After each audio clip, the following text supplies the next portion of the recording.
Hello everybody, welcome to the Comic Gamer Movie Show. My name is Deshaun and today I am here to review Spider-Man 2. Insomniac Games, PlayStation 5, Spider-Man 2. Now this game has been has been in the making, right? So in 2018, I believe, Insomniac Games came out with their new version of Spider-Man. Like, Spider-Man has had some great games over the years.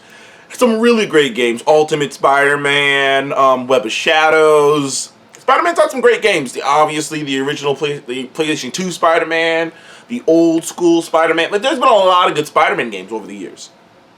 But no game did it better than that PlayStation 4 Insomniac Games Spider-Man game. That game pretty much captured everything it is to be Spider-Man. It got the wings, it got the swinging down. It captured New York. It took what the PlayStation 2 or Spider-Man 2, the movie / game, it took what that did and just amplified it. And then obviously a few years later, PlayStation 5 comes out. We get Miles Morales. We get Spider-Man Miles Morales, which then built upon that one, which built upon the other Spider-Man game. The game was smoother. Obviously, the graphics were better, but the game was smoother. The combat was smoother. Miles had powers, and they managed to do this thing where, because in your brain you're like, how do you make these two characters different? And they did it by taking advantage of the fact that Miles has powers and Peter has more gadgets. And even when you play the original Spider-Man game and you play the Miles Morales one, which please, if you're gonna do it, you gotta play the original. I would personally, if you haven't played any of them, I would personally go back and play the original Spider-Man game and Miles before you play Spider-Man 2. Not that you won't still enjoy Spider-Man 2, it'll just be like a different experience, but it builds. Spider-Man 2 builds upon the foundations of both of those games. And when I remember at the end of Miles Morales, because that was the first game I got on my new PlayStation, was Miles. That's the entire reason I got that's about 40% of the reason I got the PlayStation was to play that game, was to play the Spider-Man game, because I kept hearing so much about it and I was so excited to play it. And it ended up being one of my favorite games. I love the original Spider-Man, and I love Miles Morales one. I don't know which one I would choose between the three. That would probably have to be a separate video where I sit back and think about it. But as of right now, either way, when I had gotten done with Miles Morales, in my brain I was like, how are they gonna handle, doing this game? Because you've already established that both of these characters are very unique and very different, and you've allowed me to play with both of these characters in their unique and differentness. So I'm like, I assume you'd have to be able to play as both Miles and Pete. Which I was like, how are you going to do that?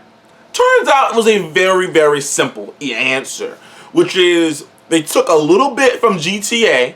GTA, how you can switch between Trevor and Trevor and all of them. You can just, Michael and Trevor and Franklin, like you could just switch between them. So they took a little bit from that, and when you pop up, they're like in the middle of something, they're doing something. So they took a little bit of that, and they also took a little bit of the system, a lot like the Arkham games. I don't know if you guys remember, but when you do those little side missions in the Arkham games, when you're fighting with Nightwing or something like that, like you guys are like combo takedown moves, and like they're fighting right alongside you, and they're doing shit too. Just like that. Often you're fighting. Often you are as the main mission. You have to be a specific character. The main mission, they're like, okay, we need you to be a specific character for this story beat.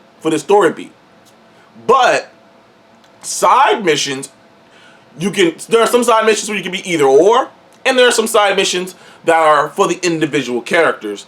There are some skill trees, like the main, like hitting harder, moving faster, health. All that is shared. There are things that are shared, and there are things that are not. Obviously, all the electrical powers and invisibility, all that shit is just Miles' power. So that's his individual upgrade.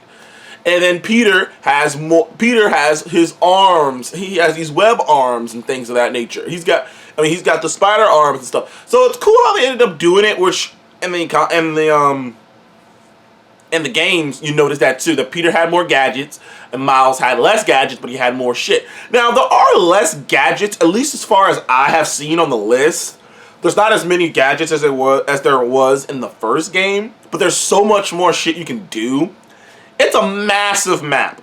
They expanded it a bit by adding an entire like, I don't know, another chunk on the map. Like at first it was like this, but they just added another small chunk on the side, which I'm not even sure what that is. But yeah, like the map has grown. The swing mechanics are even better than they were before. You have this cool wingsuit mechanic that just adds another layer to the game that just makes you just feel like you're flying through this city. I mean, you feel like you are flying through New York, dude. So, which makes the game endlessly fun.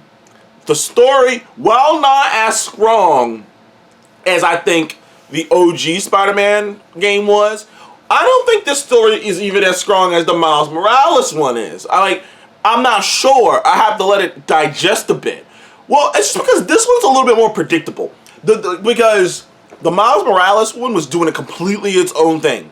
And this one is doing its own thing too. Obviously, I don't want to spoil the Venom of it all, but if you know anything about the Venom thing they're doing, you kind of get it.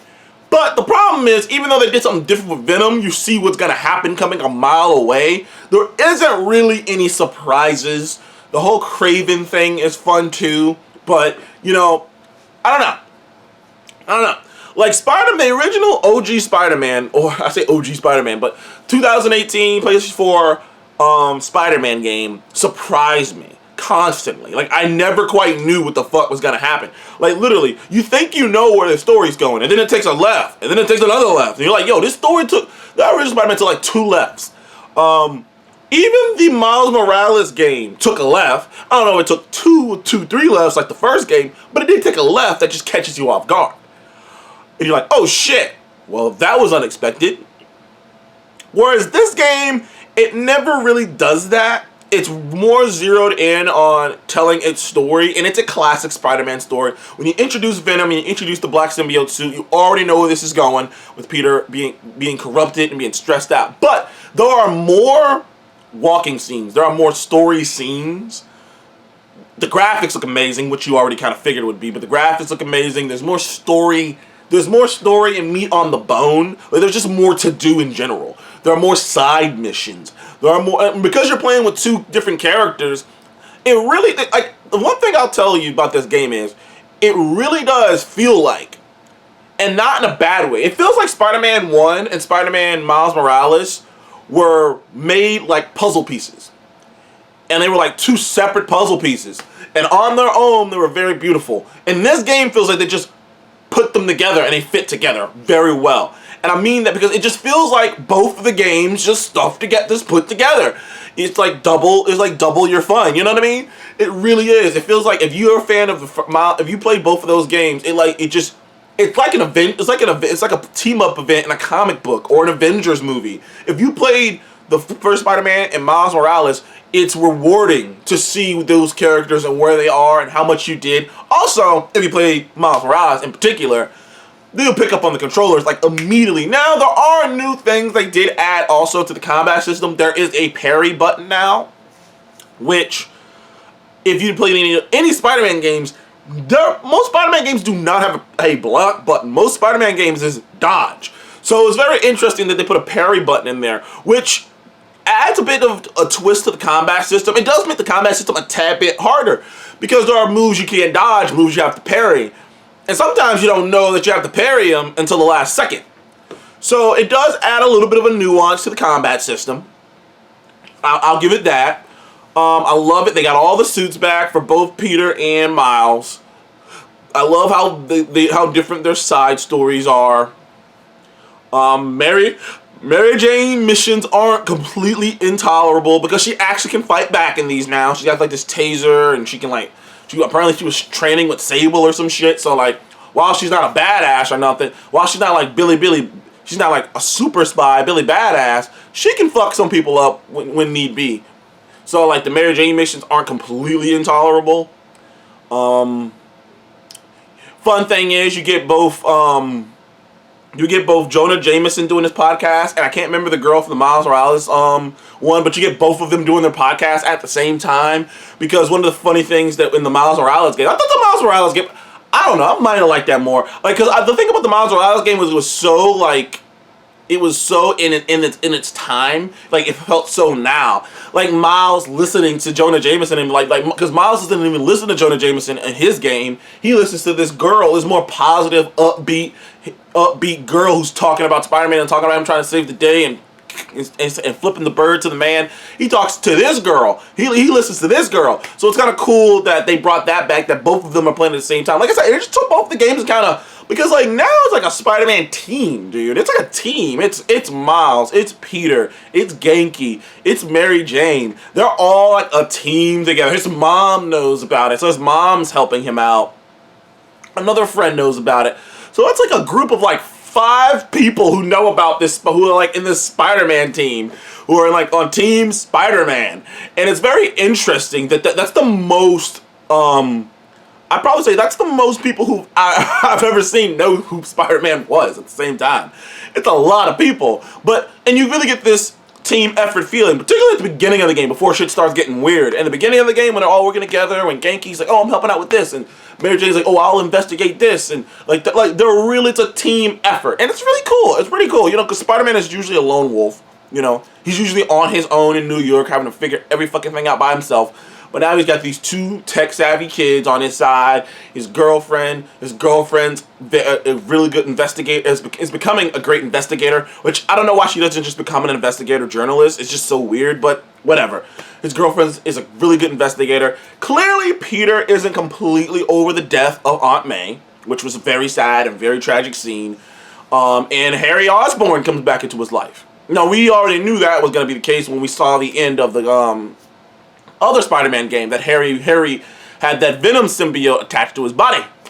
And the less said on that, the better. I don't want to spoil that for you. But either way, great boss battles, even though there's a lot of phases. That's probably one of my only complaints about the game, is so many of the boss battles have multiple phases. You know what I mean? I'm not used to that. Like, there are games where you fight a boss, and it's like, the boss's armor falls off. Now he's enraged, and his whole health bar comes back, and I was like, okay, now we gotta... They do that a lot here. Now, granted, you get health differently than you do in other games. In this game, you know, you get the whole, you know, you have to, like, get enough punches in, get enough dodges in, then you can heal yourself. So, I get it, but, like, there's a fight with the lizard who you fight, which is a supersized lizard, and that shit goes on forever, bruh. The fight with the lizard goes on, and on, and on. And you're like, yo, I know I done beat this guy already. It took a minute before you beat him. And there was another fight too that you have with an ally, and the fight against her goes on and on. You have to fight her like 2 times. It's like, bruh, what the fuck? Like, every boss battle has to have a bunch of phase fights, man. It's a little much. It's a little much. I don't remember the first game being like that, and I don't remember Miles Morales being like that. So between the blocking system and the phases, I could have done without the blocking system, and without the parry system. I could have done without the multiple phases, which was a lot, dude. It was a lot of phases in these boss battles. Other than that, I've had a great time. Like, I don't think it's as good. At this moment, I'm gonna give it a 9 out of 10. I don't think it's perfection. I remember I got done playing that other Spider-Man, the first Spider-Man. I was like, this is perfection. I got done playing Miles Morales, and I was like, yo, this is close to it. I got done playing this one, and I was like, that was an amazing, fun time. But I just don't know. You know what I mean? I was like, that was an amazing, fun time. I had a blast. Fun-ass story. Great Spider-Man story. But it didn't move me as emotionally as it did with the first one. It didn't even quite, like... And while I wouldn't say Miles Morales, that one moved me any more than this one, I would say I had a tad bit more fun with the Miles Morales one. Like I said, between the parry system and the insane amount of levels you have to do with these bosses, and the predictability of the story, it did kind of dig it a point. But it's still a 9 out of 10 game. It's still a fantastic sequel. It's still a great follow-up. I can't wait to see what they do next. Thank you guys again for joining the Comic Movie Show. Go check out Spider-Man 2. If you got a PlayStation, it is going to be worth the money. Thank you guys again. See you on the next one. Goodbye.